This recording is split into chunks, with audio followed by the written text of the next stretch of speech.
किस पे तू हमसे बता दे ओ बेवफा,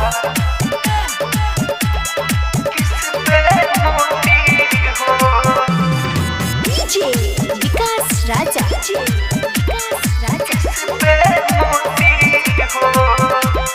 दिल का दर्द उसी से पूछो जिसका टूटी हो।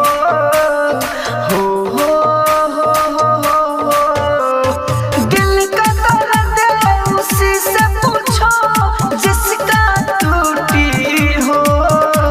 तू हमसे बता दे ओ बेवफा, किस पे मोती हो। तू हमसे बता दे ओ बेवफा, किस पे मोती हो।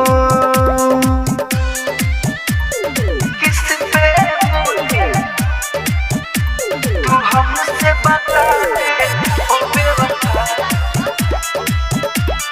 किस पे मोती हो। समझा न मैं कभी तेरे इरादे, तेरे से प्यार किया तेरे से ज्यादा। समझा न मैं कभी तेरे इरादे, तेरे से प्यार किया तेरे से ज्यादा।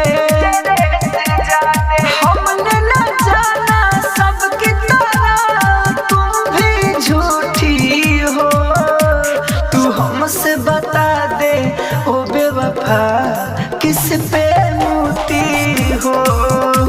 तू हमसे बता दे ओ बेवफा, किस पे मोती हो। किस पे मोती,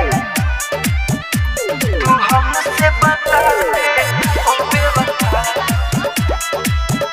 राजधानी रिकॉर्डिंग स्टूडियो बेलबत्तिया। तूने अपनाया और कर दिया जुदा, मैं मेरा दिल तुझे माना था खुदा। तूने अपनाया और कर दिया जुदा, मैं मेरा दिल तुझे माना था खुदा। राइटर मनोज राहुल का दुनिया लूटी हो।